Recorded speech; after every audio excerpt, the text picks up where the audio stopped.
그래서 오늘은 이제 지난번에 예고한 것처럼 제가 쓴 수필을 갖고 한번 얘기를 해보려고 그래요. 제가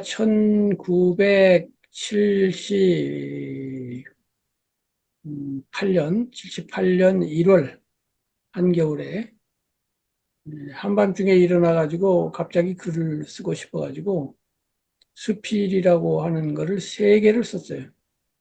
하루아침에. 저는 뭘 하면 그렇게 한꺼번에 하고 막 누구 한참 동안 다 못하고 뭐 늘 이러는데 이제 그 중에 괜찮다 싶은 걸 현대문학사에다 보냈는데 그 다음 달 호를 보니까 아무 말이 없어서 안 됐나 보다 하고서 잊어먹고 있었는데 알고 보니까 한 6개월치를 모아가지고 심사를 하는 거예요. 그래서 매달 확인을 했어야 되는데 뭐 될 리가 없지 이렇게 하고서 안 본 거죠. 그로부터 1979년 3월이니까 하여튼 글 쓴 걸로 치면은 한 1년도 넘었나 봐요. 1년 넘어서 알게 된 거예요. 제가 한국문학이라는 잡지사에 일하고 있었는데 편집부에 가니까 막 여러 가지 책들이 어수선하게 있는 가운데 한쪽에 현대문학 작년, 지금 봄인데 작년 9월호. 9월호가 왜 거기 있었는지 모르겠어요. 있더라고요. 그런데 보통 한 450페이지 이렇게 두껍거든요. 그래서 무심코 아무 데나 집어서 딱 열었는데 그 페이지에 하필이면 김정빈 이 세 글자가 나오는 거예요. 이게 뭐야? 이런 우연이 있나요? 작년 9월호가 거기가 왜 하필이면 있었는지 그것도 모르겠고 그 많은 페이지에 딱 펼친 페이지에 네 글이 실린 페이지가 열린다는 것도 이런 우연도 이런 우연은 정말 거짓말 같은 우연이죠. 그래서 보니까 이제 제 작품 책과 서점과라고 하는 게 초회 추천, 1회 추천이 된 거예요. 두 번 추천이 되면 이제 완료 추천이라고 해서 작가가 되는 건데, 그렇게 해서 이제 초회 추천 받았고, 그때는 이제 조연현 선생님이라고 현대문학 주간이자 대표이자 한국문인협회 이사장이자 유명한 문학평론가이자 당시 아마 문단에서 제일 권력자일 거예요. 이미 제일 센 분이었어요. 그분이었고, 이제 거기 찾아가서 지난번에 어느 분에게는 자세히 말씀드렸는데 찾아오라고 그래서 종로가 기독교 방송이 있는 그 5층에 있었거든요. 그래서 이제 아침 일찍이 출근 전에 갔더니 선생님께서 저를 놓고 그때 26살인가 된 청년인데 막 수필이라는 게 보통 문학이 아니야 하면서 막 장구한 그 강의라고 할까 하시더라고요. 프랑스 아카데미 막 얘기하면서 대단하게 어려운 거야. 그러면서 했어요.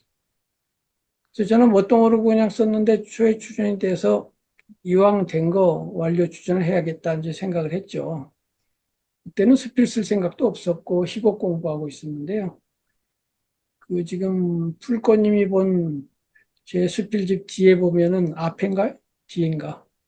그 서울대학교 미술대학교 그 김병종 교수가 글을 써놓은 게 있죠. 네. 발문인가 뭐 그런 거 써놨는데 김병종 교수가 그때 서울미대 대학원생이었는데 조교이면서 같이 이제 그 양반하고 또 다른 분들하고 같이 고려대학교 여석기 교수님 셰익스피어 전공한 여석기 교수님을 모시고 희곡을 공부하고 있었어요.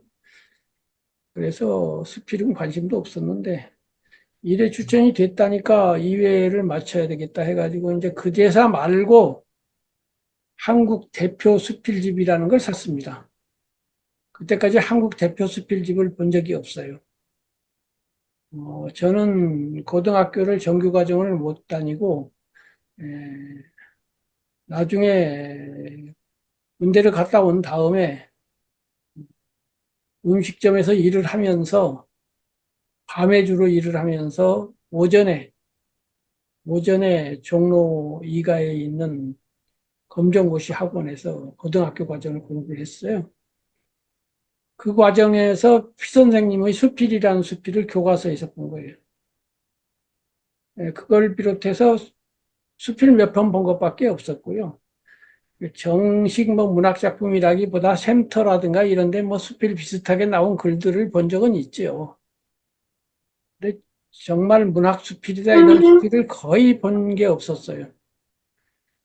그런데 피 선생님의 그 수필은 청자 연적이다 그거 보는데 너무 좋아요. 너무 좋고 보자마자 이제 전부 다는 아니고 도입부는 다 외웠는데 그것만으로 글 한 편 써서 수필 1회 추천받는 데는 충분하더라고요.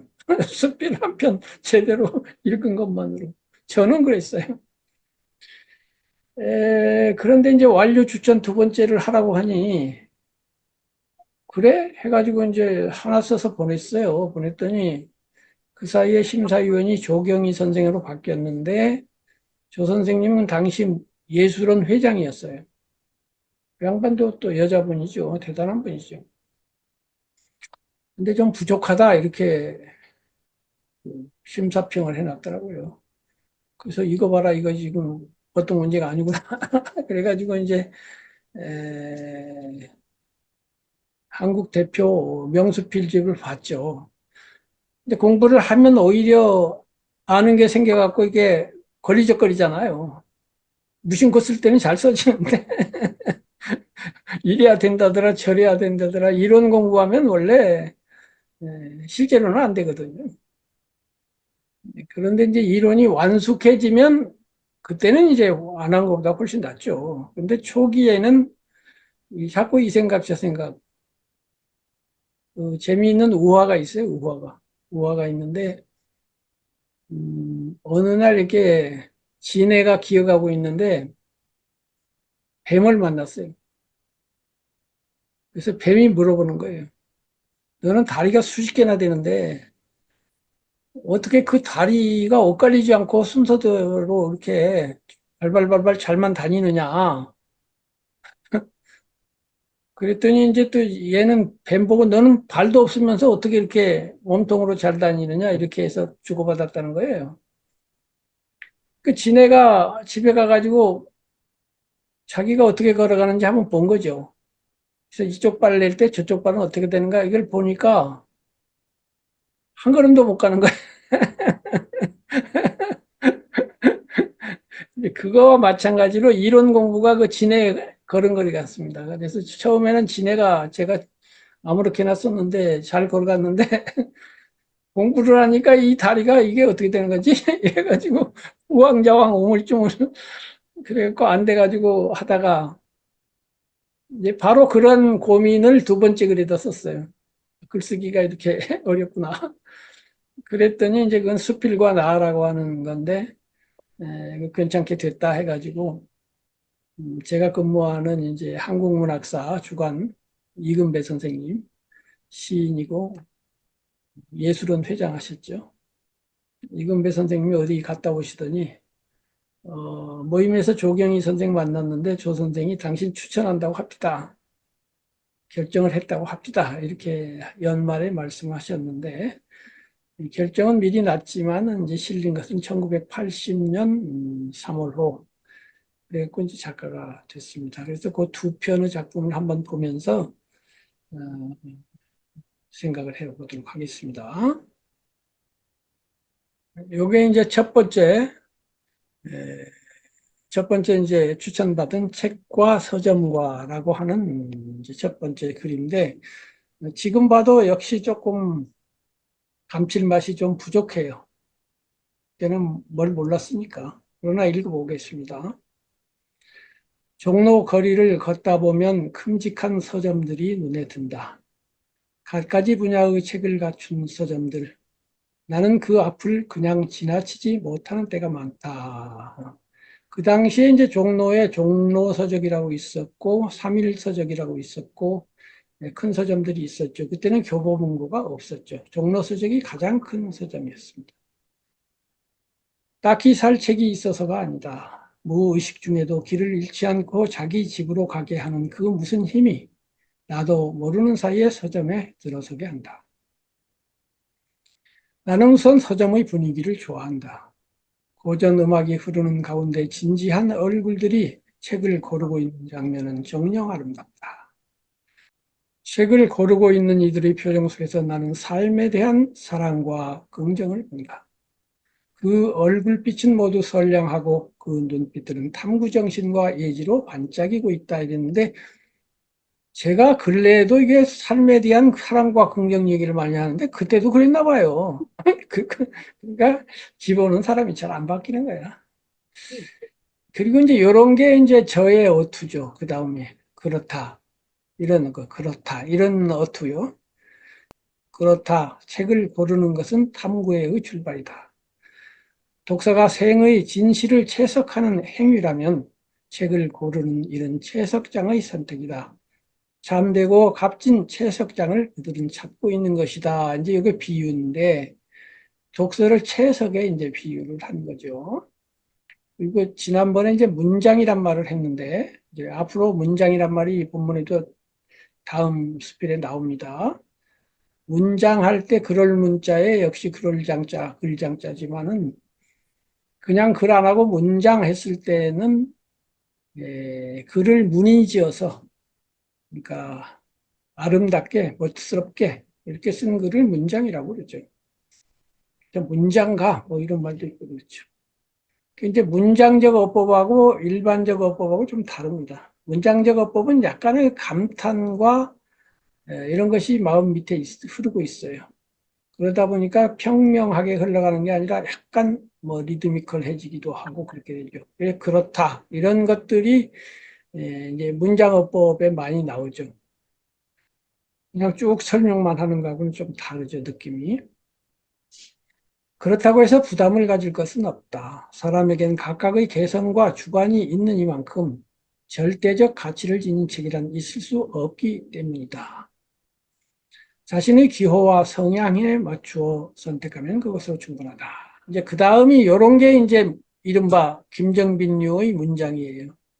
이게 이제 한문고전에 익숙해서 그렇다고는 하는데 한문고전 배웠다고 다 이렇게 되는 것 같지도 않아요. 근데 저는 그렇게 되고 이런 문장적 기법은 제가 피 선생님보다 더 좀 문장적 기법을 많이 쓰는 편이에요. 어떻게 쓰는가 보세요. 사실 어느 책인들 좋지 않은가 이렇게 이제 물어보는 거예요. 이제 물음 형식으로 말하는 건데 이런 거는 그전 세대 수필가들에게 많이 있어요. 그래서 이제 그렇게 그 약간 격동하는 그런 어법을 많이 쓰는 건데 사실 어느 책인들 좋지 않은가. 책마다 다른 분위기와 다른 언어와 다른 사랑이 있는 이상 쉼 없이 읽으면 그냥 좋으리라. 이것이 이제 문장 기법인데 다른 분위기와 다른 언어와 다른 사람 이렇게 다른 세 번 반복을 하면서 그냥 좋으리라. 좋다가 아니라 좋으리라. 이렇게 말하는 방식이 이제 일반적인 문장하고 다르죠. 사실 어느 책인들 좋지 않은가. 책마다 다른 분위기와 다른 언어와 다른 사랑이 있는 이상 쉼 없이 읽으면 그냥 좋으리라. 때론 웃고 때론 울며 요것도 이제 문장법이죠. 웃고 웃는다는 거를 그냥 웃고 웃는다 하지 않고 때론 이런 말을 반복해서 때론 웃고 때론 울며 가끔씩 한숨 짓고 가슴 치다가도 더러는 맑은 기쁨을 얻어 미소 지을 수 있다면 그 안이 좋겠는가. 이것도 이제 그 안이 좋겠는가 같은 것도 약간 예스러운 표현이고요. 그런데 이제 어쨌든 간에 웃고 울다라든가 한숨 짓고 가슴 치다가도 이렇게 두 개씩 짝을 지어서 또 더러는 맑은 기쁨을 얻어 미소 지을 수 있다. 그거 아니죠. 이런 어법. 그 다음에 여기도 예와 이제를 왕래하고 고금이란 말을 이제 우리말로 풀어서 예와 이제라고 그러는데 옛날로부터 지금까지 왕래 오고 가고 동과 서를 질주하며 이것도 짝이 되죠. 이게 이제 한문에 그 병문에 많이 나와요. 병문이라는 게 병자가 이제 그 말이 두 마리 이제 말이 두 마리가 마차를 끌기도 하고 네 마리가 끌기도 하는데 그렇게 짝지어서 말들이 끌고 가는 걸 병이라고 합니다. 병이라고도 하고 변이라고도 해요. 그래서 변문, 병문 그러는데 한문 문장에 그런 병문들이 많아요. 그리고 이제 한문으로 된 그 고시를 배우면 대개 다섯 자, 일곱 자 하면서 짝을 지어서 앞에서 하늘을 말했으면 뒤에서 땅을 말하고 이런 식으로 이렇게 짝이 되는 경우가 많아요. 그러다 보니까 제가 좀 여기에 익숙해 있었나 봐요. 그러다 보니까 예와 이제를 왕래하고 동과서를 질주하면 이것도 짝이 되잖아요. 이건 왕래하고 이건 질주, 이건 예와 이제 동과서. 성현으로부터 범인에 이르기까지 두루 섭렵하고 그 다채로운 여행으로 하여 생이 풍요로워질 수 있다면 얼마나 즐거운 일이겠는가 해서 이게 또 이렇게 해서 아는가 이 감탄 약간의 그 감탄 내지는 이런 감정 이런 게 실려 있는 그런 글이죠. 그러므로 서점은 감명의 계곡과 기쁨의 기류를 품고 있는 한 세계이다. 그리고 책을 찾는 이들은 신비경을 눈앞에 둔 알피니스트들이다.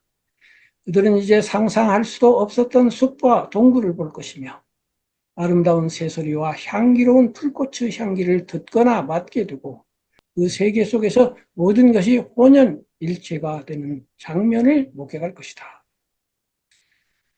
이제 약간 분위기를 바뀌어서 일상생활 속에서 즐거움과 기쁨을 찾는 것은 생의 활력을 불어넣는 가장 좋은 방법이라고 나는 생각한다. 그리고 가끔 황홀한 알피니스트가 되어보는 서점 순례는 나에게 그 한 방법이 되고 있다. 그런데 나보다 더 큰 즐거움을 서점에서 누리는 사람들이 있다. 서점가의 연인들이 그들이다. 약속 장소에서 미리 만나 서점을 찾는 연인들도 있지만 그들은 여기서 제외된다. 멋진 방법의 포인트는 서점에서 만나는 데 있다. 한 연인이 먼저 서점에 도착한다. 그는 연인에게 선물할 책을 고른다. 이 책이 어떨까? 저 책이 어떨까 하는 사이에 늦은 편이 도착한다. 그녀는 재빠르게 자기의 연인을 확인하고 책을 사서 그 앞에 미리 생각해둔 멋진 구절을 하나 적는다. 여러분은 아직껏 책 고르기에 열중하고 있는 연인 앞에 슬며시 건넨다. 반가움에 뭐라고 소리라도 칠 듯한 연인을 위해 선물을 건넨 쪽엔 손가락을 하나 세워 재빨리 갖다 댑니다. 그 뒤는 아무래도 좋다. 주위의 알피니스트를 방해하지 않는다면. 책 읽는 이들이란 마음이 너그러운 법이고 그런 연인들에 대해서 동료 의식을 갖고 있기 때문이다. 그들은 연인들의 사랑의 장난을 어디까지나 즐거운 마음으로 바라보아 줄 게 틀림없다. 나는 그런 연인들을 부러워한다. 그렇지만 그들을 시기하지는 않는다. 나는 그들을 위해 서점 한 모퉁이에 조그맣게라도 빈터를 마련하고 싶다. 그 빈터에는 소파를 몇 개 놓아야 한다. 탁자도 있어야 하고 기품 있는 꽃 한 분도 준비해야 할 것이다. 하고 싶은 말이 끝도 없을 그 연인들은 그 공간을 무심히 지나치지 않을 것이다. 그들은 황홀한 알피니스트의 기분으로 대화를 엮고 풀어갈 것이며 더욱더 책을 사랑하고 삶을 사랑하게 될 것이다. 그 자리는 비단 연인들의 동무대는 아닐 것이다. 사랑을 논하는 젊은이들 옆에서 초로의 신사들은 철학을 담론할 것이다. 나이에 구애되지 않고 같은 주제에 관심을 가질 수도 있는 법이므로 때로는 조그만 토론회가 이루어질지도 모른다. 물론 그 토론은 사심 없는 것일 것이다. 그러므로 서로의 의견이 다를 경우에도 뿌듯한 즐거움을 느끼며 헤어질 수 있을 것이다. 샛별 같은 눈빛으로 어른들의 말에 귀 기울이던 어린 소년 또는 소녀가 모르겠다는 듯 고개를 갸웃거리며 엉뚱한 말을 하기도 할 것이다. 그러면 일석은 유쾌한 웃음바다가 되리라. 그때만 하더라도 일석 이런 한문 어투가 쓰였어요. 한 자리라는 건데. 나처럼 부침성 없는 사람도 그 자리에선 자격지심을 갖지 않아도 좋을 테고 어쩌면 교양이 있고 아름다운 아가씨와 더불어 관심 있는 문제에 대해 얘기를 나눌 기회가 올지도 모른다. 아니면 나를 따르는 귀여운 소녀를 사귀게 되고 갑자기 그 소녀에게 책 한 권을 선물하고 싶은 생각이 들기도 할 것이다. 그런 때가 언제 올지 모르지만 그때를 위해서 나는 내 호주머니에 한 5천 원 가량의 여유가 있어야겠다고 생각하고 난다. 어쨌든 나는 책의 자력으로부터 멀어질 수 없는가 보다.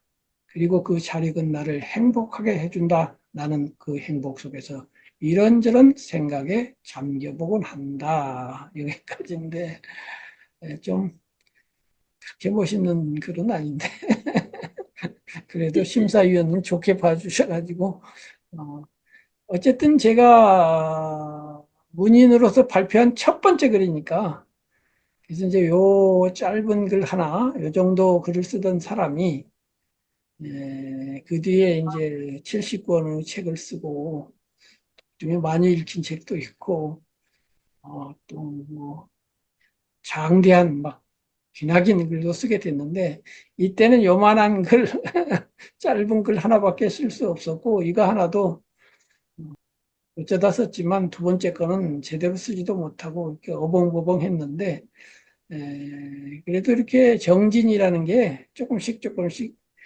나가다 보니까 어, 여기까지 오게 됐네요. 어쨌든 읽어봤는데 느끼신 것이라든가 어, 생각나는 거 있으면 좀 말씀해 주세요. 제가 먼저 말씀드려도 되나요? 예, 예. 네. 일단은, 이 수필을 읽으면서 저하고 동일시가 참 많이 됐어요. 아, 그래요? 예, 책과 서점이라는 그 주제도 저도 요즘은 그 실제 서점이 없잖아요. 다 인터넷 그렇죠. 서점이 그렇죠. 돼버려가지고.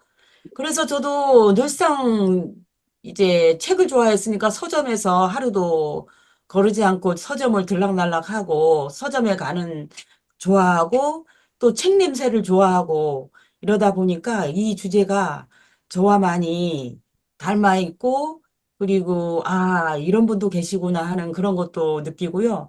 그리고 이 수필 외에도 많은 수필이 저한테 마음에 많이 와닿는 게 뭐냐 하면 위로가 많이 된다는 거예요. 작가님의 부족한 점을 글 사이사이에 넣어서 읽는 독자로 하여금 어, 부족한 사람이 나만이 아니고 부족한 것이 보편성을 가지고 있어서 그런 것들이 위로가 되었거든요. 예를 들면 부침성 없는 나라는 것이 있었거든요. 예, 저도 부침성 얻기는 마찬가지여서 사람을 알고 사귀는데 한 6개월이 걸리거든요. 그런 것들이 좀 읽으면서 웃음 짓게 하고, 좀 편안하게 하고, 감동 있게 하고, 어, 그런 걸로 봤을 때, 이 수필집이 많은 사람들한테 감동과 감화가 되고 또 글들이 교훈이 참 많아요. 교훈이. 생활 속에 스며들어 있는 교훈들로 하여금 조금 더 열심히 살아보고 싶게 하는 그런 것도 있고 생활인으로서 좀 그 나의 부족한 점들을 통해서 성찰할 수 있는 계기도 되고 해서 저는 이 책 주제도 좋고 내용도 좋고 예. 그래서 저한테는 참 좋았던 것 같아요. 그리고 이 수필집이 가장 많이 팔린 베스트셀러 수필집이죠. 아니, 많이 안 팔렸어요. 수필집은 저는 많이 안 팔려요. 난 그게 이해할 수가 없어요. 이 수필집을 한번 읽은 사람은 김정빈이라는 작가에게 아주 그 저기 심취가 될 것 같아요. 그럴까요? 예. 그런데 이제 그 수필집으로 베스트셀러가 된 사례가 거의 없고요. 피천득 선생님의 그 인연이란 수필집이 약 40만 부가 팔린 걸로 제가 알고 있는데 그거는 베스트셀러라고 봐야죠.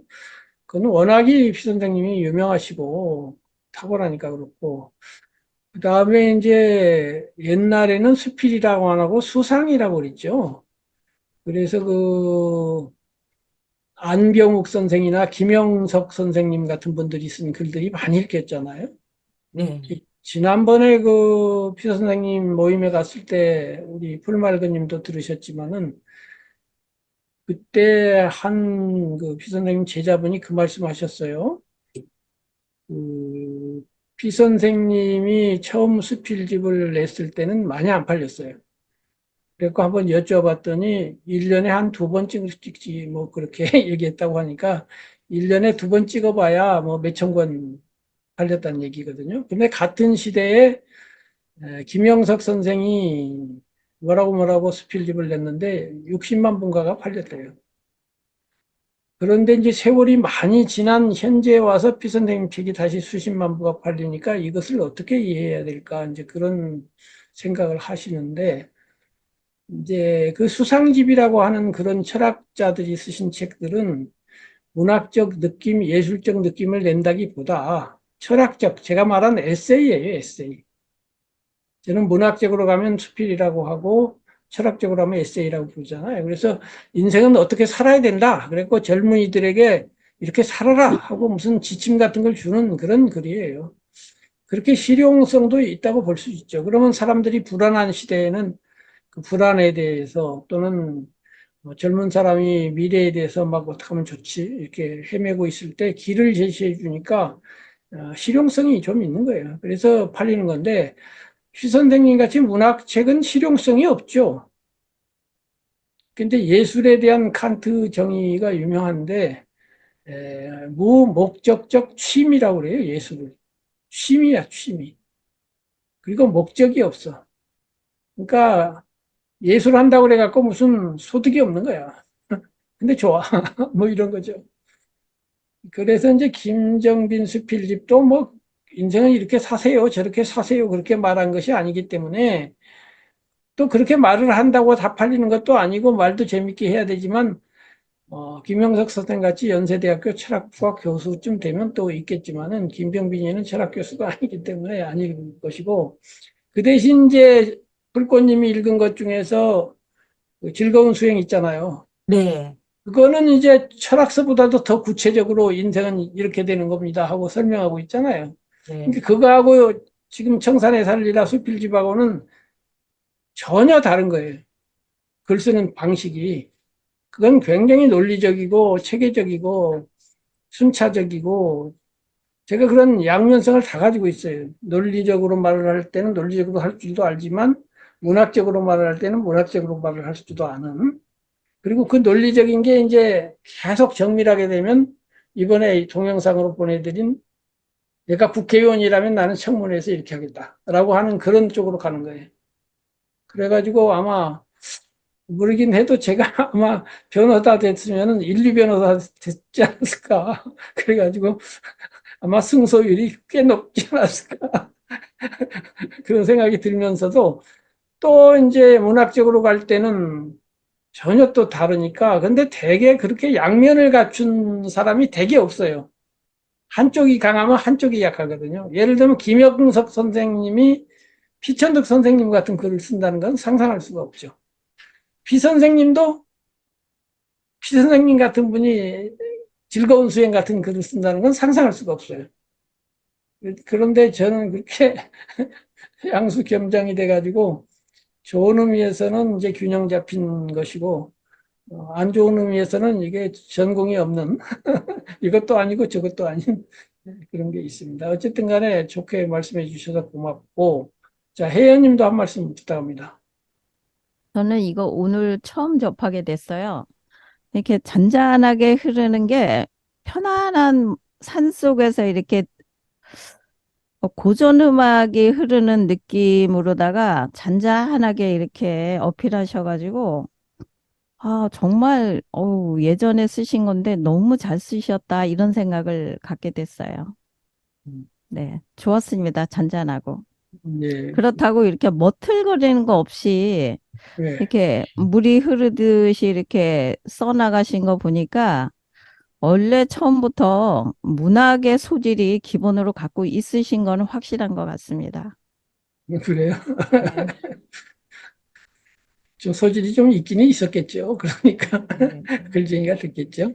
자, 불말근님도 한 말씀. 네, 앞에 두 분께서 말씀하셨기 때문에 중복되는 말은 하지 않겠고요. 그냥 솔직한 느낌 몇 가지 얘기하겠습니다. 어느 예, 부분인가 조금 과하다, 표현이 무겁다, 예, 예, 욕심이 들어갔다, 이런 예, 느낌을 준 게 있어요. 예, 예, 예, 뭔가, 아, 6인가 봐요. 그러므로 서점은 감명의 예, 계곡과 예, 꿈의 예, 요거, 기준, 요거, 예, 이런 거 조금 너무, 그 전체적으로 봤을 때 조금 예, 아니, 조금 그런 생각이 들었고요. 잘 모르겠지만은요. 신비경을 둔 알피니스트 정도는 아닌가요? 그거는 고기도 약간 그렇고요. 어, 이게 요 기류 그 표현이 조금 글쎄요. 그냥 저는 좀 그렇게 느꼈어요. 예, 그렇군요. 그리고 이렇게 피천득 선생님의 어떤 그는 뭔가가 조금씩 이렇게 언뜻 보이는 것 같은 그런 느낌도 좀 피 받았어요. 선생님하고는 어법, 많이 달라요. 네네, 다른데 어떤 단어 같은 거, 진술하는 방식이 상당히 다릅니다. 아, 물론 이제 뭐 영향을 많이 받았고 전에도 네네, 말씀드린 것처럼 자기가 좋아하는 작가를 닮게 마련이긴 한데 피 선생님보다는 저는 사유가 많아요. 생각. 네, 예, 네네, 사색과 생각이 많고 피 선생님은 생각을 많이 안 하고 네, 감각, 예, 바로 직감으로 느끼게 하니까 더 대중성이 더 있죠. 음, 생각하게 하면 대중들이 멀어져요. 머리 쓰는 거 특히 싫어해요. 그래갖고 저같이 한 번만 생각하면 인기가 있는데 두 번 생각하세요, 세 번 생각하세요. 그러면 한 번 생각하라고 할 때마다 독자가 10분의 1로 줄어듭니다. 그런데 저는 두 번도 아니고 한 5번 생각하세요. 이렇게 하니까 좀 그게 이제 피 선생님하고 다른 건데 제가 여러 번 이야기한 것처럼 과일이 저마다 특장이 있고 자기만의 개성과 특징이 있기 때문에 아무리 대중성이 없든 말든 자기는 자기식으로 써야 되거든요. 그거는 그런데 저는 피 선생님의 글을 몇 편 읽었는데요. 음, 그분의 책은 그렇게 막 끌림이 있거나 그러지 않았거든요. 제가 수필의 문외한이라서 그렇긴 한데요. 예, 작가님의 글은 이게 음, 한 번 읽으면은 그냥 물 흐르듯이 그냥 빨려들어서 그래요? 그렇게 쉼없이 읽게 되더라고요. 그러니까 그 취향이 이제 다른 건데요. 네. 그럴 수 있어요. 피 선생님 글보다 제 글이 더 잘 읽히는 그런 경우도 충분히 가능하죠. 모든 사람이 다 똑같을 수는 없거든요. 그러니까 그 충분히 그럴 수 있죠. 사람마다 다르고. 그래서 작품 또 평가도 다를 수가 있어요. 그래서 뭐 이효석 스타일로 쓰는 걸 좋아할 수도 있고 이제 나중에 이제 제가 명수필들을 감상하겠습니다만은 이제 그러지 말고 아예 제가 두 번째 쓴 글을 보면 얘기가 하기 싫을 것 같네요. 두 번째 쓴 글을 한번 보자고요. 아까 말씀드린 것처럼 이제 저거는 뭣도 모르고 쓴 거고 이제 수필집을 읽고 나름 공부라는 걸 하고서 이제 쓴 거예요. 자, 품격이라는 말이 있잖아요. 품격이란 말을 이렇게 하는 거예요. 격 있는 글이요. 품 있는 문장. 문장이라는 말이 이게 나왔네요. 그러니까 품격 있는 문장이어야 하는 것. 혹은 품격 있는 글이어야 하는 것. 이렇게 말을 하지 않고 품과 격을 순서를 바꿔가지고 격 있는 글이요. 품 있는 문장이어야 하는 것이 수필이라면 이제 요게 이제 글 쓰는 게 꼭 이래야 된다는 게 아니라 이렇게 좀 뭐 재주를 부린다고 할까나 이제 그런 거죠. 내가 수필을 쓸 수 있을지는 적이 의심스러운 일이다. 수필을 가리켜 36살 중년 고개를 넘어선 사람의 글, 이게 피 선생님이 하신 말씀이죠. 이라고 한 이가 있거니와 그것은 생을 지긋하게 바라보는 안목과 젊음의 조급을 제어하는 유장한 인격이 형성된 다음 에라야 수필을 쓸 수 있음을 가리키는 것일 터이다. 이 유장 같은 단어가 일반적으로는 잘 안 쓰는 좀 한문투 말인데 그때는 제가 한문투에 대해서 별 신경을 안 쓰던 시절이어서 저도 모르게 이렇게 썼나 봐요. 어쨌든 간에 36살, 요즘은 36살이 중년 고개도 아니에요. 옛날에는 중년이었나 모르겠는데 그렇긴 한데 어쨌든 간에 나이를 좀 먹어야 된다. 이런 건데 제가 지금 20대였거든요, 그때. 그래서 하는 말이에요. 그러고 보면 아직껏 그런 연륜과 인격에 이르지 못하고 있는 나에게 있어 수필을 써보겠다는 욕심은 처음부터 벅찬 것인지도 모른다. 그러나 좋은 연주를 듣고 나면 피아니스트가 부럽고 아름다운 그림 앞에 서면 미술의 거장이 되고 싶은 마음이야 왜 없겠는가.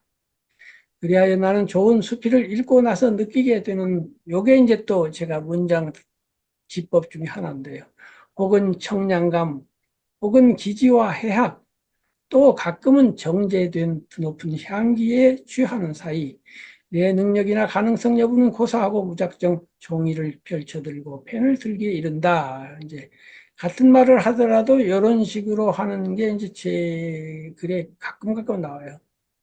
특히 이제 이런 문학적인 글을 쓸 때는요. 혹은 청량감, 혹은 기지와 해학 이렇게 혹은 한다든가.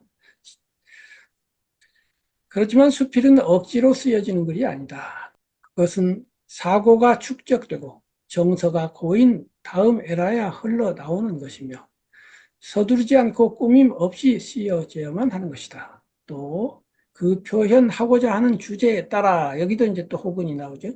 혹은 흐르는 물처럼 막힘 없이 달리기도 하고 혹은 대숲에 스치는 바람결처럼 잔잔하게 간지리기도 하며 덜어는 이 앞에는 혹은을 두 번 썼는데 또 혹은 하면은 너무 심하죠. 그래서 이제 바꾸는 거예요.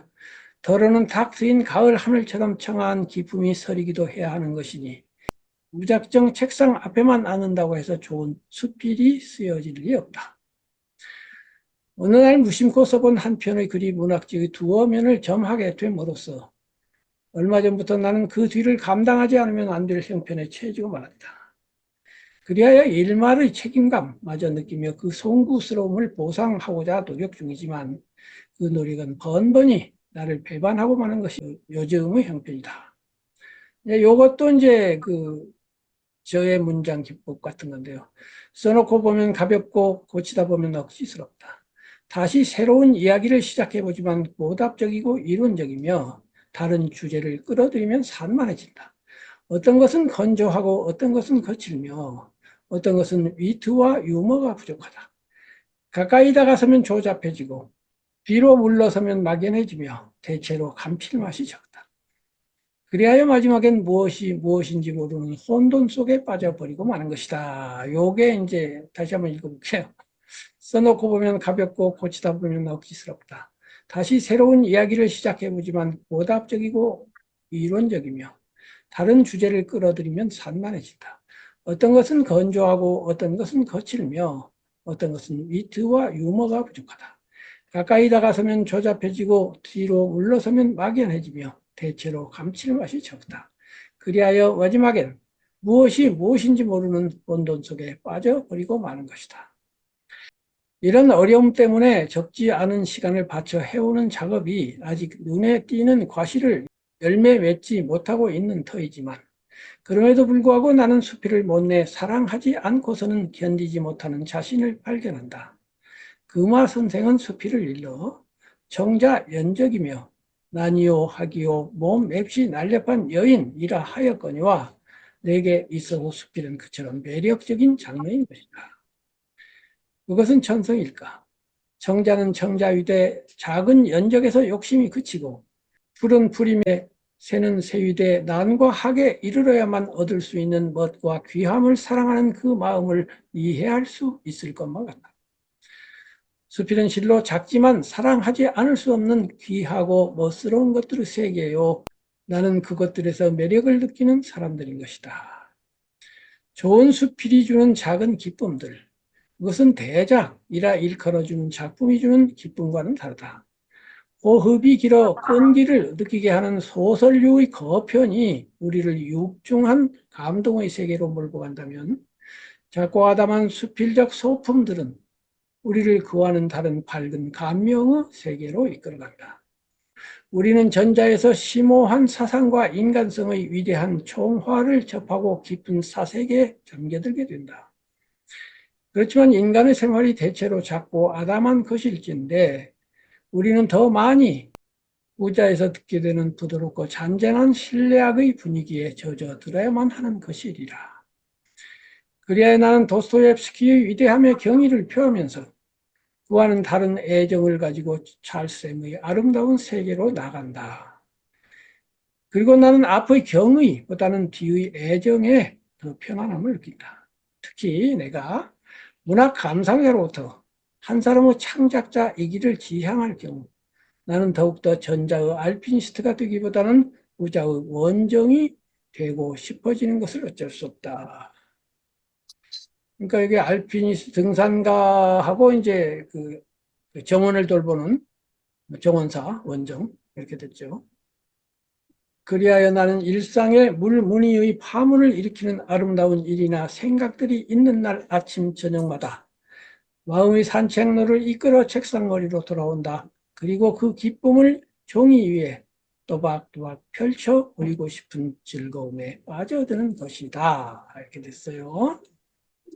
자, 이제 아까도 말씀드린 것처럼 이제 지네가 발을 어떻게 옮기는 거지 하고서 이제 공부를 좀 하고 나니까 발이 엇갈려가지고 한참 하다가 그 얘기예요, 지금. 발이 엇갈리다가 이제 제법 이제 이론에도 불구하고 이론이 좀 소화가 돼가지고 이제 글을 쓰기 시작하는 그런 글입니다. 자, 이걸 보시고 나서 어떤 느낌이 드는지 혜연님 좀 말씀해 주세요. 이 사실 글을 쓴다는 게 이거 지금 교수님이 나열한 거를 아주 뼈저리게 이게 느끼게 되는 부분이에요. 근데 이거를 느끼고 이런 거를 알고 있는데 글로다가 표현한다는 게 일반인들은 사실은 못 하거든요. 근데 내 생각을 누군가가 이렇게 나열을 너무 잘했구나 할 때 감동을 받게 되고 맞아. 이게 바로 작가야. 이런 감동을 느끼게 되는 거거든요. 근데 저도 이제 글을 쓴다고 쓰고 있지만 이 교수님 글을 보면서 저도 똑같습니다. 이런 걸 매번 느껴요. 네. 근데 이렇게 부드럽게 또 글르다가 이렇게 써내기가 사실은 쉽지가 않아요. 근데 교수님은 그 감정을 그대로 이렇게 표현을 너무 잘하셔가지고 맞아. 이거 정말 나도 매번 느끼는 건데 이걸 내가 글로다가 표현할 수 있을까? 사실 어렵거든요, 이게. 근데 그 부분을 딱 짚어주시니까 아, 역시 작가만이 할 수 있는 게 이런 거다. 일반인들은 사실 이 표현을 하고 싶은데 끌어내지를 못하는 게 일반인들이거든요. 근데 이거를 끌어내서 이렇게 표현을 한다는 게 역시 작가님은 다르다는 거를 느끼면서 사람들이 감동을 받게 되고, 아, 역시 작가는 작가구나. 네, 그렇습니다. 그래서 이제 마음에는 있는데 이제 그 속에 있는 것과 표현돼서 나오는 작품과의 거리, 요거는 있는데 그걸 어떻게 풀어낼 거냐 이제 그런 문제인데 에, 그러려면은 이제 제가 8단계 이야기한 것처럼 남의 글도 많이 봐야 되고 생각도 많이 해야 되고 뭐 습작도 많이 해야 되고 이제 그런 것도 있고 저 경우는 이제 문장 그 한문을 중심으로 한 문장 훈련이 본의 아니게 좀 된 면이 있어서 어떤 그 아이디어 글을 쓰고자 하는 아이디어가 있으면 시작을 예를 들면 여기까지만 했다고 치자고요. 요 앞에 여기까지만 했으면 그 다음에는 내가 가지고 있는 문장 뭐 실력이랄까 연마된 것이 나를 싣고 이렇게 저절로 그 다음 글을 이렇게 이끌어가는 그런 게 있는 것 같아요. 그다음에 두 번째는 이제 비유인데요. 비유. 그래서 이제 그 글이 잘 안 쓰지고 어렵다 이런 얘기인데 여기에 이제 피아니스트가 부르고 아름다운 그림 그리는 거장이 되고 싶다. 이렇게 이제 같은 일반적인 얘기를 하지 않고 음악이라든가 미술을 끌어들인다든가, 아, 좋은 글을 좋은 피아니스트 연주, 훌륭한 화가의 그림, 이런 거에다가 비유를 한다든가. 그 다음에 이제 이것도 사고가 축적되고 정서가 고인다. 그러면 이제 인간이라는 게 지적 사고와 정서적 감정이라고 하는 양면성이 있다는 분별이 이제 너무 익숙하게 잘 돼 있으니까 이런 글이 저절로 그렇게 쓰려고 안 했는데 나오는 거고요. 그 다음에 이제 이런 것도 아낌없이 달리기도 하고 제습해서 부는 바람귀처럼 잔잔하게 간지러며 이렇게 이제 반복하면서 그 비유, 흐르는 물에 대한 비유, 부는 바람에 대한 비유, 가을 하늘에 대한 비유 이렇게 이제 비유가 나오는 거고요. 그다음에 이제 요거는 뭐 아까 지금 말씀하신 써놓고 한가 이게 이제 누구나 느끼는 네, 네, 예, 네, 네. 이것을 이렇게 해다 보면 저게 뭐 안 막 마음에 안 들고 저렇게 하면 이것이 마음에 안 들고 이걸 고치다 보면 고쳐가지고 더 나빠진 것 같기도 하고 더 좋아진 것 같기도 하고 이렇게 이제 혼돈 속에 빠지는 건데요. 그래서 이제 그 마지막에 이제 다시 이거를 소설류 거편과 수필적 소품을 비교했는데 이 소품이란 말이요. 명나라, 청나라, 중국에서는 오늘날 수필이라고 부르는 것을 소품이라고 불렀습니다. 짧았기 때문에. 그런데 이제 장편 소설, 그 중에도 뭐 대하 소설 뭐 이런 거 있는데 여기 도스토옙스키가 나옵니다만은 그 당시 제가 가장 크게 한 작품으로 읽은 것 중에 하나가 도스토옙스키의 카라마조프가의 형제들이거든요. 제가 읽은 소설 중에 제일 감동받았던 대표적인 작품이 도스토옙스키의 죄와 벌, 그다음에 토마스 하디의 테스거든요. 거의 몸살이 난 것처럼 그 신체적 반응이 오더라고요. 그렇게 했는데 이제 그 뒤에 도스토옙스키에 관심이 있어가지고 몇 편 봤는데 어떤 거는 읽다가 그냥 아우 벅차가지고 그만뒀어요. 그러다가 이제 카라마조프가 형제들을 보고는 기절초풍했죠. 이야, 이렇게 대단한 작가가 있구나. 그야말로 소설류 거편, 거대하구나. 심오하구나. 이제 이런 걸 느꼈는데, 그런 작품, 특히 여 뒤에 나옵니다만은 도스토옙스키의 작품은 높이 올라간다기보다 깊이 들어가거든요. 그래서 이게 지난번 앞에 글에 숲과 동굴을 볼 것이며 이런 말이 나오는데 그야말로 동굴 속에 들어가는 것 같은 그런 그막 음습하고 어둡고 막 그 동굴 속에 독사가 있고 말이지 지네가 있고 막 이런 데를 갈 것 같은 그런 분위기거든요. 어쨌든 간에 이제 소설 위에 거작이 주는 육중한 감동 세계가 있고 근데 수필은 이제 짧으니까 일상적이고 이제 주로 꼭 수필이 밝아야 된다는 부분은 없지만 대체로 밝은 거를 제가 좋아하다 보니까 이렇게 된 거예요. 이건 조금 어두워요. 도스토옙스키 같은 경우는. 그래서 심오한 사상과 인간성의 위대한 총화. 사상도 심오하지만 인간성의 총화라는 말은 주인공들이 하도 많이 나오고 그중에 뭐 선인, 악인, 뭐 괴상한 사람 뭐 다 있어갖고 그런 것들이 전체적으로 어우러져서 오케스트라처럼 그렇게 되는 거죠. 사색에 잠겨들게 된다. 하지만 잔잔한 신뢰학. 그러니까 이것이 말하자면 무슨 그 교향곡 같다면은 이거는 그냥 신뢰학 같은 거죠. 그래서 이제 도스토옙스키에 대해서 경의를 표하면서 위대하십니다. 경례를 딱 보내고 나서 그렇지만 같이 살기는 좀 힘듭니다. 생활할 때는 우리 좀 찰스 램으로 갑시다. 이렇게 되는 거죠. 나중에 이제 찰스 램은 영수피를 감상할 때가 있을 거예요. 그래서 이제 경의보다 애정의 편안함을 느낀다. 특히 이제 내가 감상자이자 이제 창작가가 되려고 하는 판이니까 감상자까지는 그래도 도스토옙스키를 감상자로서는 접근할 수가 있다고 하자고요. 그러지만은 창작가로서는 감히 내가 어떻게 접근하겠어요. 지금 같으면은 좀 용기를 내볼 만도 하고 제가 쓴 어떤 소설이 그 비슷하다고까지도 말할 수 있지만 그 당시로서는 막 감히 꿈을 못 꿨던 시절이고요. 근데 창작자일 때는 에베레스트 산에 올라간다는 건 뭐 꿈도 못 꿀 일이고 정원이나 가꿉시다 이렇게 되는 거죠. 그래서 이제 한 정원사가 되기 위해서 수필가가 되기 위해서 아름다운 일이 있으면 이제 책상 앞에 앉다 뭐 이렇게 됐어요. 어쨌든 간에 이제 제가 볼 때는 지난번에 썼던 첫 번째 추천받은 글보다는 조금 감칠맛이 조금 더 생긴 것 같아요. 네, 조금 더 세련된 것 같아요. 지난번 거는 조금 그 말하자면 음식으로 치면은 뭔가 감칠맛이 좀 덜해. 그래서 요거는 그거보단 좀 나아요. 근데 이제 세 번째 쓴 글을 가면은 또 좀 낫습니다.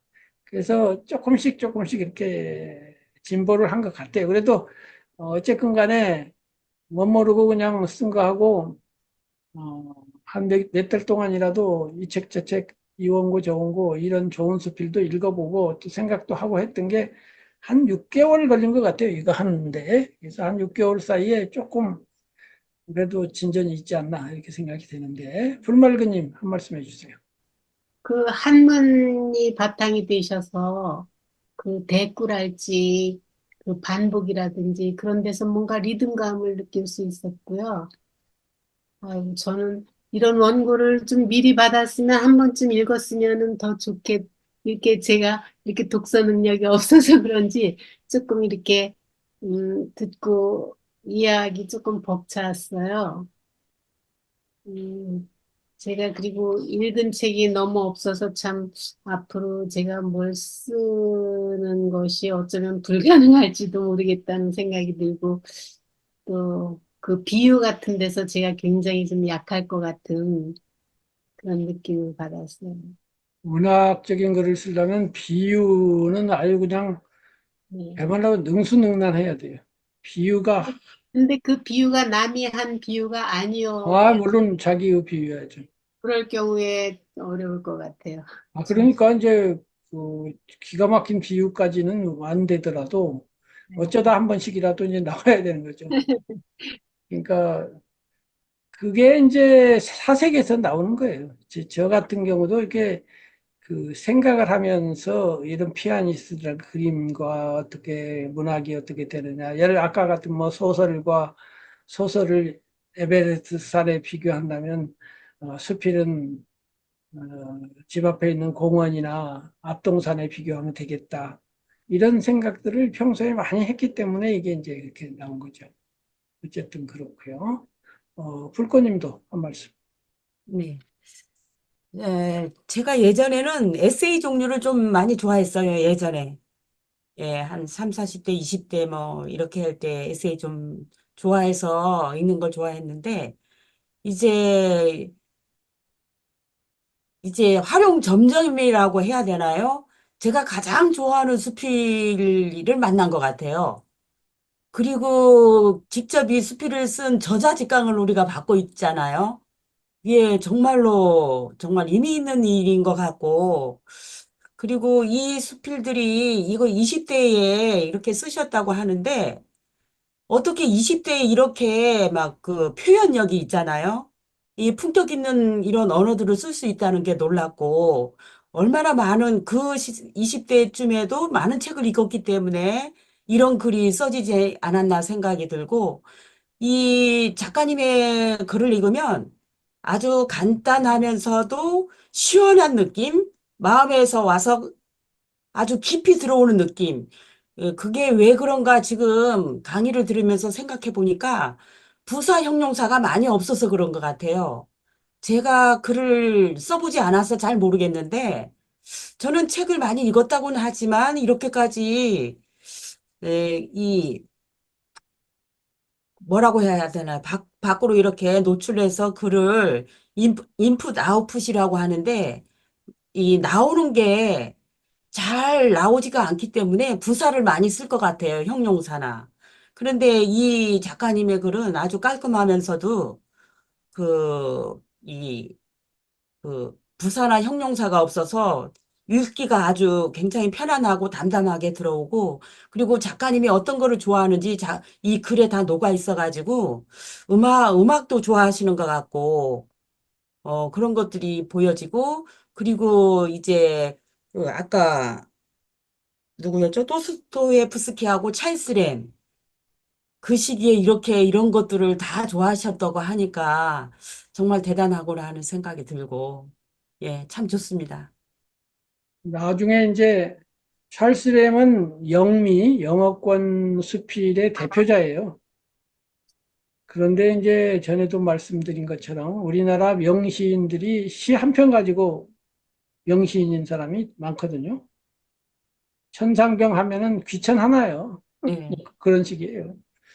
네, 그런데 찰스 램도 한두 편의 명편 때문에 그래요. 그래서 그 고도작이라고 하는 수필이 있고 꿈속의 아이들 이 두 작품은 정말 명작이죠. 네, 근데 이제 어떤 거 보면 이제 서양 사람 특유의 막 주저리 한 얘기도 있고 그래요. 그래서 언제 한번 제가 영상도 다 만들어 놨어요. 감상하려고. 만들어 놨으니까 한번 그 읽어보시면 좋겠고. 근데 그거는 좀 감상하려면 조금 수필 공부가 더 되면 좋겠어요. 어쨌든 그렇게 합니다. 그래서 요게 이제 제가 이게 이제 1980년 3월호에 실렸단 말이에요. 79년 12월호에 결정이 났지만 3월호. 그러니까 제가 1953년 1월생이니까 만 27살 때 쓴 거예요. 발표 기준으로. 실제로 쓴 거는 26살에 쓴 거죠. 그래서 36살이 아니고 26살. 그러니까 제가 우리나라 수필계의 최원로 단군 할아버지일 수밖에 없잖아요. 제가 지금 현재 우리나라에 활동하고 있는 수필가 중에 추천받은 단군 할아버지입니다. 요거 이제 봄동 이야기인데요. 요거는 이제 추천을 받은 게 3월호인데 바로 2달 뒤에 5월호. 세 번째 수필이 되시나요? 이게 세 번째 수필이죠. 요게 이제 제가 수필집을 처음에 낼 때 봄동 이야기라는 제목으로 냈어요. 이 봄동이 뭐냐면 봄동이에요, 봄동. 봄동이라는 배추같이 생긴 조그마한 풀 있잖아요.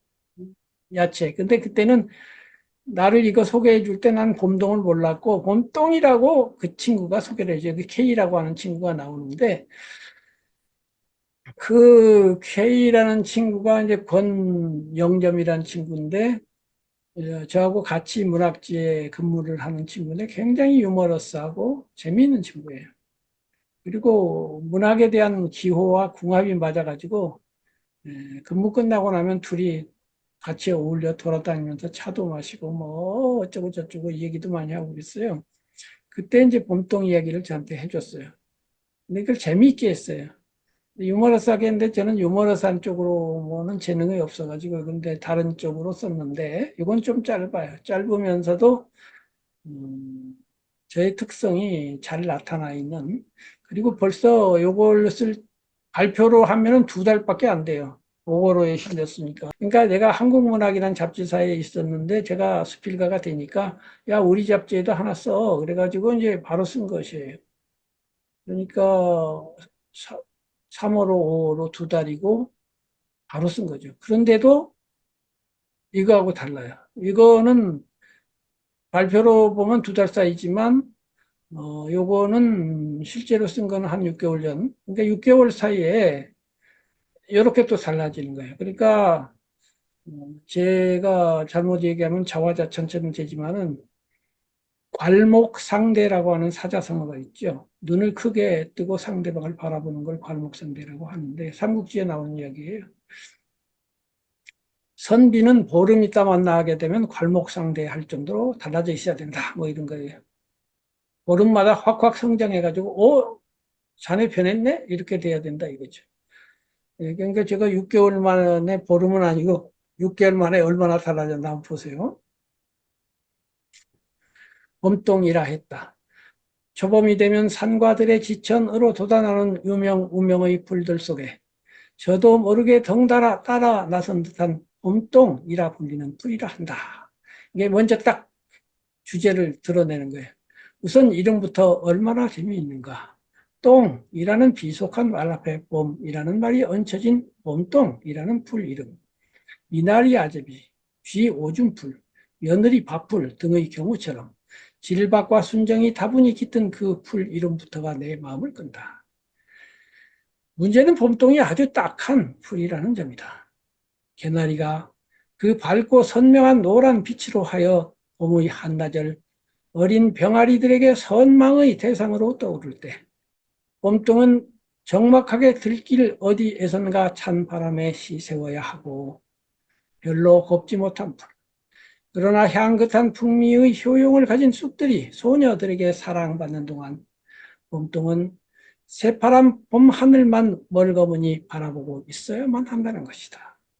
재주 없는 데다가 이쁘지도 못한 어느 가난한 농가의 딱한 처자처럼 봄동은 다만 가끔 아지랭이나 바라보며 무료히 지낸다는 것이다. 남의 주의를 끌지 못한다는 것. 다른 이의 필요에 크게 응할 수 없다는 것. 그것은 참으로 딱한 일임에 틀림이 없으리라.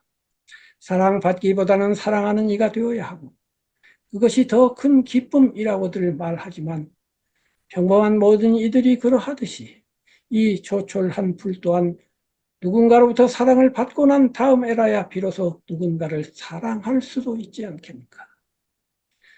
그렇지만 세상은 얼마나 미묘한 것이랴. 종횡으로 얽혀진 숱한 사물들의 관계는 우리의 짧은 지혜만으로는 다 헤아리지 못할 만큼 오묘한 법인데 그것은 이 봄동의 경우도 예외가 아니라는 것이다. 어느 한 소녀가 있으리라 한다.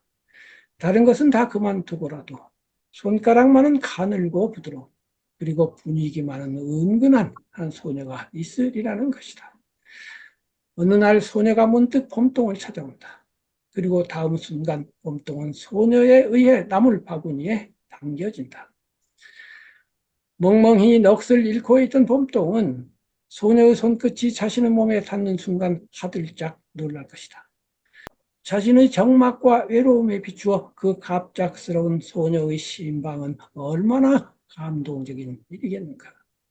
소녀의 손가락이 자신을 건드리는 다음 순간 예리한 칼 끝에 뿌리가 잘려 자신의 한 생은 거기서 끝나게 되지만 그것쯤이야 그리 대수로운 일이 아닐 것이다.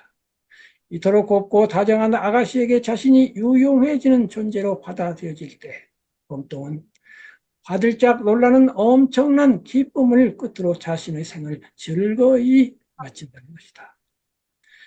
봄동 이야기를 하면서 K형은 그만의 특유한 웃음을 웃었다.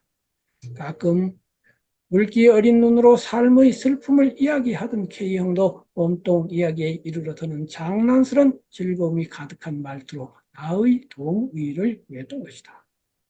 어쩌면 그것은 남달리 특출할 것 없다는 점에서 봄동과도 같은 우리 자신에 대한 애틋한 애정의 표현일지도 모른다. 아니면 고독과 시의로 이어지는 생활이라는 이름의 방 안에 모처럼 불어오는 맑은 바람 한 줄기를 K형은 그 이야기를 하면서 느끼는 것인지도 모른다. 누군가를 사랑하고 싶고 누군가에게는 사랑받고도 싶은 그러나 그 애절한 바람에도 불구하고 나의 영혼이 아직은 다 채워지지 못하고 있음을 가위에 눌리듯 깨닫곤 하는 가난한 우리의 마음은 때로 봄동에게 찾아온 작은 행운을 이야기하면서 애잔한 위로를 받기도 하는 것이리라. 열흘 넘어의 강추위에도 불구하고 나는 붐비고 있다. 어김없이 입추는 왔고 이제 얼마 안 있어 봄동도 새순을 대지 위로 밀어 올릴 것이다. 봄이 되면 화구들을 챙겨 교회로 나가자는 K형의 이야기다. 그림 그리는 일에는 전혀 운외 한인 나라고 해도 그것은 여간 즐거운 제안이 아닐 수 없다. K형이 말하는 교회라는 곳에는 자연이 열려 있을 것이요 때 맞추어 봄동이 나를 기다리고 있을 것이기 때문이다. K형은 나에게 그 적막하고 쓸쓸한 나무를 소개해 줄 것이다. 나 또한 K형 못지않은 애정으로 그 나무를 살펴볼 것이다. 하늘이 맑고 바람이 부드럽게 불면 대기는 향기로워 새소리가 감미로울 때 K형은 봄의 전원을 스케치하고 나는 딱한 그러나 반드시 딱하지만은 않은 봄동과 더불어 이 봄을 새롭게 시작할 것이다. 여기까지입니다. 자, 풀맑은님 네. 어때요? 좀 다르죠? 지난번 거하고. 네네. 세 번째가 제일 난 것 같은데요. 어때요? 이거? 어떻게 이렇게 의인화라고 해야 되나요? 예? 음, 약간 애잔하기도 하고 슬프기도 하면서 아름다워요. 네, 그런데 이제 그 사유, 이 글이 가지고 있는 사유, 네네. 생각, 그 봄동이라고 하는 그 별로 인기 없는 그 풀인데 그래서 이제 알아주는 사람이 없는 거죠. 그러다가 이제 한 소녀가 알아주니까 굉장히 반가워한다, 뭐 이런 이야기인데, 그 이야기를 가져와서 이 지금 얘기를 해준 K라고 하는 그 친구가 굉장히 고독을 느끼는 사람이었어요. 그런 사람이 있어요. 그 돌아서 걸어가는 뒷모습을 보면 등짝에 고독이 실려 있어요. 그런 사람이 있거든요. 그런 사람 2명 봤어요. 근데 또 얘기할 때는 유머러스하고 그런데 돌아갈 때 보면 굉장히 고독을 짊어지고 가. 그 만다라라고 하는 베스트셀러로 유명한 김성동 선생도 좀 그런 느낌이 있었어요. 그런데 이제 그 고독인데, 이제 저도 고독을 느꼈죠. 어린 나이지만 외로움을 느꼈고, 또 슬픔을 느꼈죠. 애인도 없었고, 또 가난했고, 학력도 없었고, 뭐, 희망도 없었고, 뭐, 그냥 특별히 세속적으로는 뭐, 내세울 게 없었어요.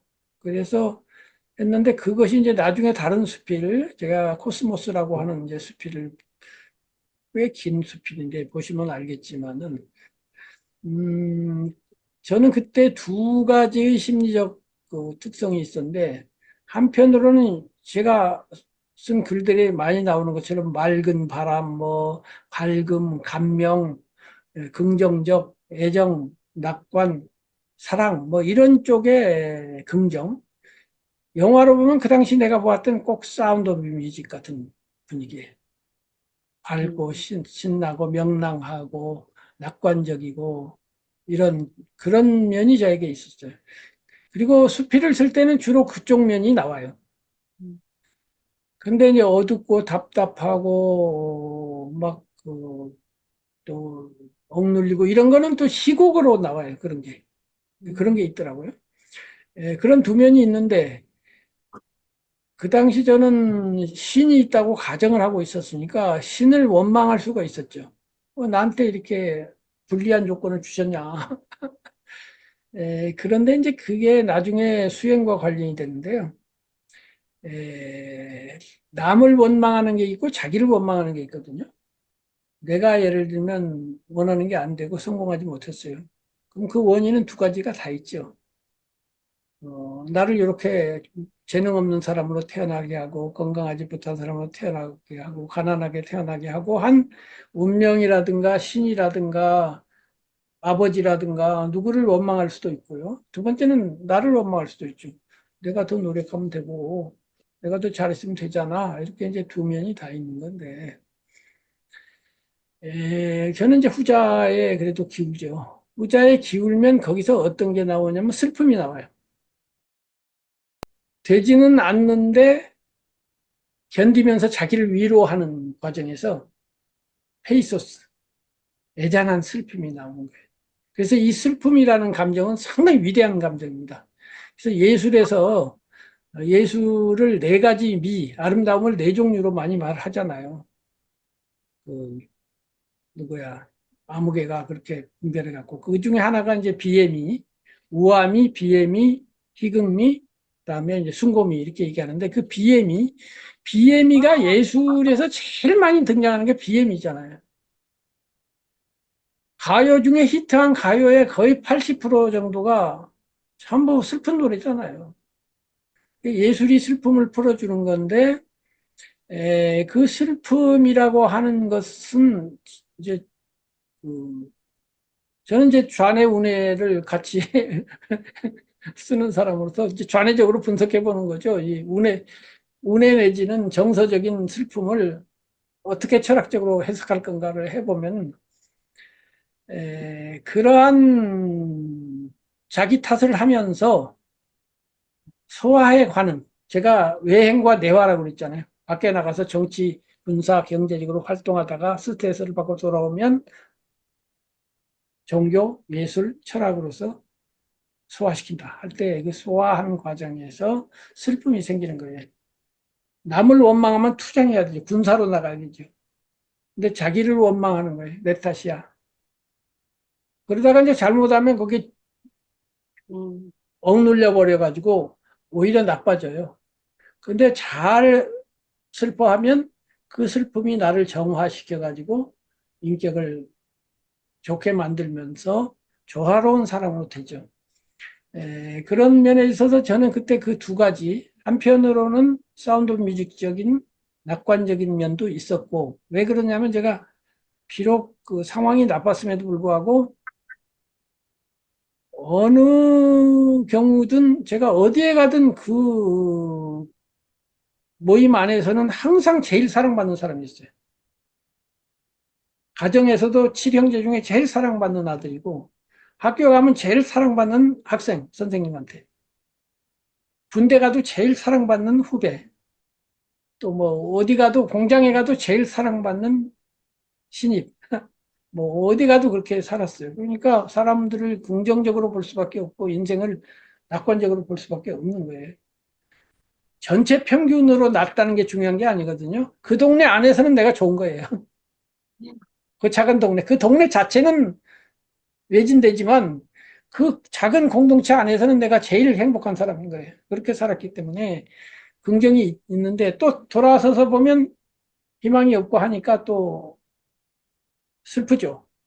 그러니까 그 슬픔은 주로 어떤 노래를 좋아하냐면은 그때는 그런 노래들이 나 아니라도 좋아하는 사람이 많았지만은 존 바에지라고 있잖아요. 존 바에지 노래라든가 뭐 그런 도나도나라든가 뭐 이런 거 있잖아요. 그런 슬픈 노래들 그런 노래를 좋아했어요.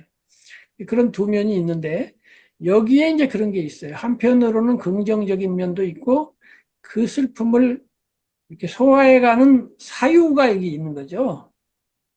어쩌면 그것은 남달리 특출할 것 없다는 점에서 봄동과도 같은 우리 자신에 대한 애틋한 애정의 표현인지도 모른다.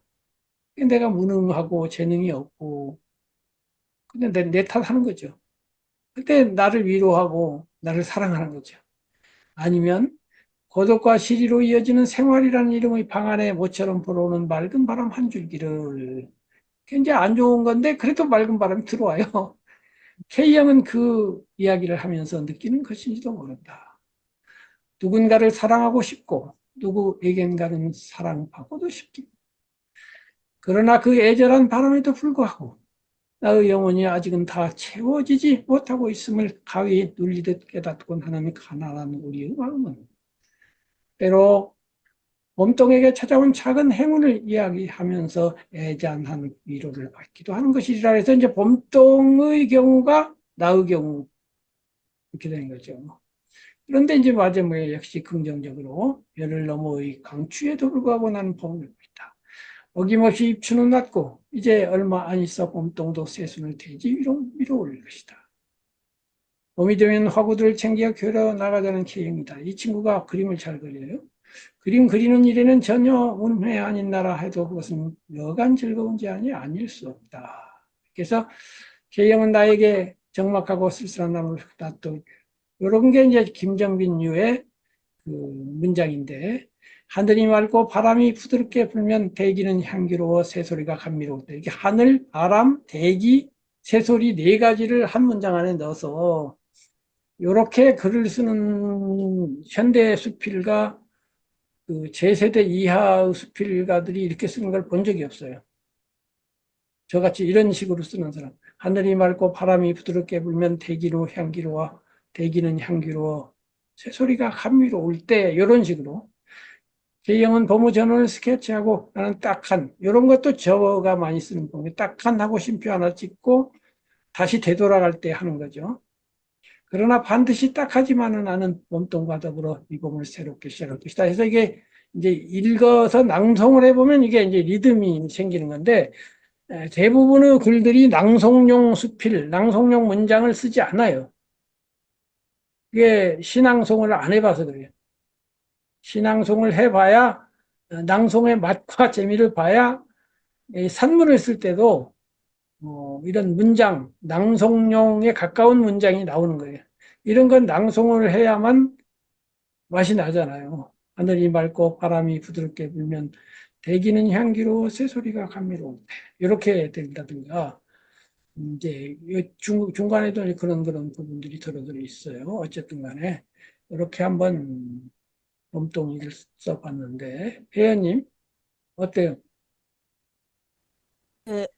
교수님이 말씀하시는 것 중에 제가 석사 과정을 자연치유를 연구했어요.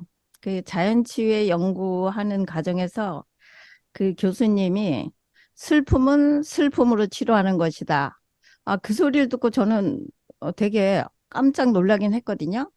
그 일반적으로 슬플 때는 재미있는 뭐 웃기는 뭐 이런 프로를 봐라. 일반적으로 그렇게 조언을 하는데 슬픔은 슬픔으로 치유하는 것이다. 그게 딱 꽂혀가지고 정말 그렇다는 걸 느꼈어요.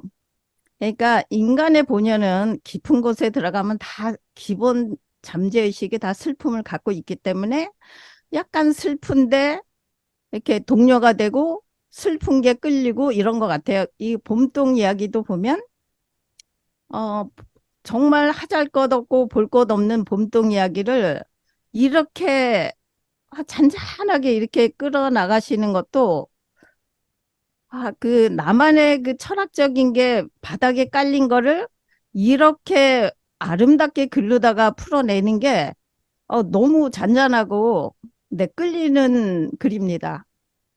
네, 너무 좋습니다. 이 네. 봄동 이야기를 사실은 이렇게 끌어낸다는 게 일반적인 사람들은 잘 이거 못할 것 같아요. 그리고 요즘에 20대나 이런 애들은 너무 이렇게 풍부하게 살아가지고 이 잔잔한 봄동이라든가 이런 거에 별로 글을 쓴다는 건 아마 상상을 못할 것 같고요. 근데 우리 세대는 그 어려웠던 시절이 있기 때문에 이런 걸 읽으면서 이걸로 인해서 내가 뭔가 이렇게 치유받는 그런 느낌을 갖게 되는 것 같아요. 근데 이걸 너무 글로다가 잔잔하게 잘 끌어내셔가지고 나중에는 또 그 봄동을 갖다가 하잘것없지만 봄동이 우리에게 주는 거가 이렇게 감미롭구나 하는 느낌을 받으니까 너무 이렇게 감동이 오는 것 같아요. 어떻게 이런 거를 글을 쓰시게 됐는지. 네. 이게 제가 이제 27살 때, 27살 청년이 쓴 거예요. 어떤 면에서 보면 이건, 아, 지금 27살 청년이 썼다고 하기에는 조금 그렇긴 하죠. 네. 이게 예, 뭔가 인생을 살아보고 예, 나서 쓸 것 예, 좀 같은 뭐 느낌. 인생을 좀 산 사람이 쓴 것 네. 같긴 하죠. 네. 상상할 수 없을 것 같아요. 저의 20대는 상상할 수 없는 글인 것 같아요. 어쨌든 간에, 아이고, 웃긴다. 자, 우리 저 불꽃님도 한 말씀. 네. 저는 이제 오늘 세 편의 수필을 저기 같이 읽고 설명도 듣고 했는데요. 앞에 두 수필은 굉장히 지적 희열과 만족감 이런 부분에 그 가슴이 뛰었다면 이 봄동 이야기는 제가 봄동이 된 듯한 느낌이 들었어요. 그래서 이 글을 보면 아까 작가님도 말씀하셨지만 남의 주의를 끌지 못한다는 것, 다른 이의 필요에 응하지 못한다는 것, 그것은 딱한 일임에 틀림이 없으리라 하는 것들이 저 자신을 잘 표현하고 있는 것 같고요. 그게 쭉 그런 얘기를 나누면서 여기 보면은 103페이지에 누군가를 사랑하고 싶고 누군가로부터 사랑받고도 싶은 그러나 그러한 희망이 번번이 당하기만 하는 우리의 애달픈 마음. 그런 저의 마음을 잘 표현하고 있어가지고 이 수필이 저를 많이 치료해주는, 그러니까 그런 일반적인 이야기가 아니라 나의 이야기를 여기서 쓰셔가지고 저 자신의 마음을 정화시키고 이것을 치료하면서 그렇구나. 내가 그래서 그렇게 힘들었구나. 내 마음이 지금 이렇구나.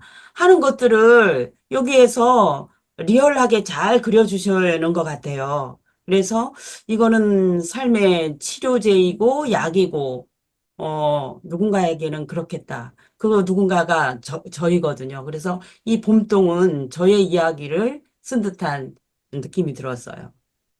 그래서 제가 피 선생님 얘기 많이 하고 피 선생님은 영향도 많이 받고 피 선생님 작품 좋아하는 해도 피 선생님하고 확실히 달라요. 비 선생님의 글에는 이런 사유가 없거나 이렇게 이런 약간 이렇게 뭐 철학 논리적인 게 있잖아요. 예, 이런 것이 좀 없어요. 바로 감각적이에요.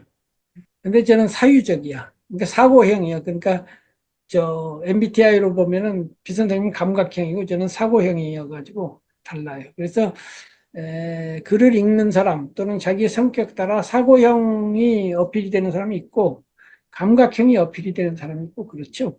그래서 그것이 어느 쪽이 장점이라 할 수는 없는데 이제 저하고 비슷하고 이렇게 좀 비슷한 데가 있는 그런 독자에게는 꽤 좋게 읽히나 봐요.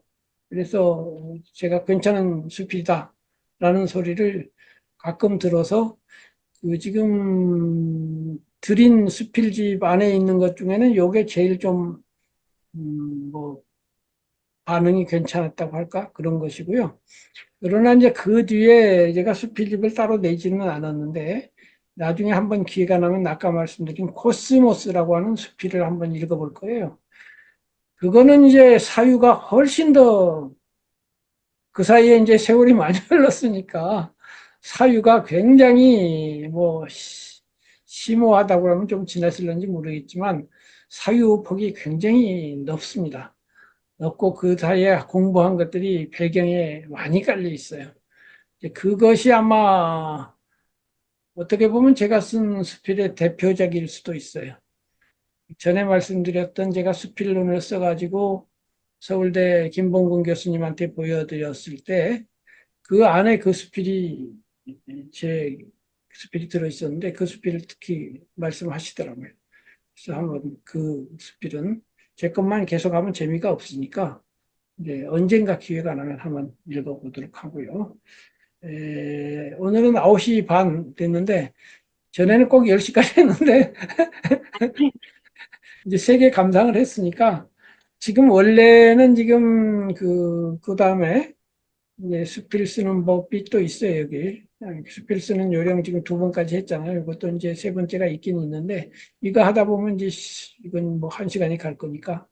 어쨌든 간에 오늘은 이 정도 하고 마지막으로 한 말씀 하고 마치도록 하겠습니다. 예, 저는 오늘 강의가 감동과 재미와 의미 있고, 다시 한번 읽으면서, 이렇게 마음을 건드리고, 이런 그 향연장 같아요. 예술의 향연장 같은 그런 느낌을 받아서 좋았습니다. 예, 네. 혜님. 네, 김정빈 작가님을 오늘 다시 보게 됐어요. 수필을 읽으면서. 네, 이 대단한 수필을 쓰셨는데 그동안 제가 몰랐구나. 좀 부끄럽기도 하고 그러네요. 수업은 계속 들었는데. 근데 오늘 수필을 보면서 진정한 작가님이시라는 게 확실히 네, 감동했습니다. 네, 감사합니다. 자, 그러면 오늘은 여기서 마치고 다음 주에 또 행복한 문학으로 다시 만나겠습니다. 감사합니다. 네, 네, 좋은 밤 감사합니다. 되십시오. 예.